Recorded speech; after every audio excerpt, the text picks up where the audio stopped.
मनीषा बोंद्रे और आप देख रहे हैं केसरी उजाला न्यूज। भाजपा प्रदेश अध्यक्ष चंद्रशेखर बावनकुले ने अनिल बोंडे के राहुल गांधी पर दिए बयान पर अपनी प्रतिक्रिया दी है।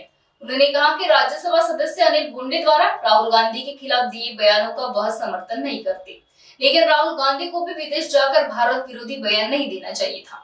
आइए जानते हैं उन्होंने आगे और क्या कहा। देखिए, सभी पार्टियों ने मिलकर इसके पहले भी हमने कहा है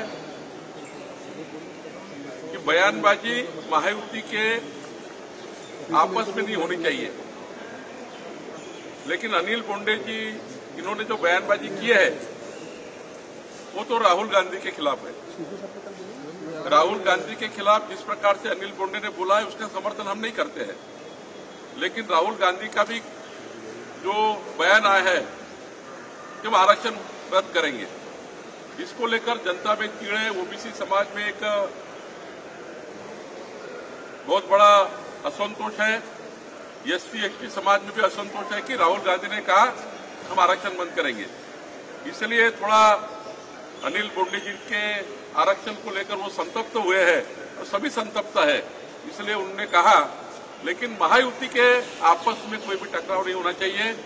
महायुति में कोई भी लेवल तक कोई भी आपस में कोई भी ऐसी बयानबाजी न करे, ये भारतीय जनता पार्टी का भी कहना है, हमारा भी स्टैंड है और भारतीय जनता पार्टी के सारे नेताओं को हमने कहा है।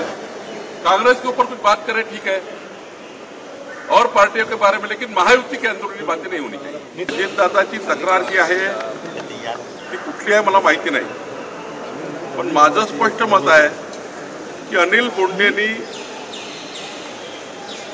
राहुल गांधीवर ज्या पद्धतीने बोलले त्याला आमची मान्यता नाही आहे, पण त्यांचा जो असंतोष आहे, संतप्त आहेत ओबीसी समाज, यामध्ये एक भावना आहे की राहुल गांधींनी ओबीसी एससी एसटीचं आरक्षण थांबवू, बंद करू, ही जी भावना व्यक्त केली आहे, ही जे राहुल गांधीचं मत आहे त्यावर संपूर्ण महाराष्ट्रातला ओबीसी समाज, एससी आणि एसटी समाज हा चिडलेला आहे।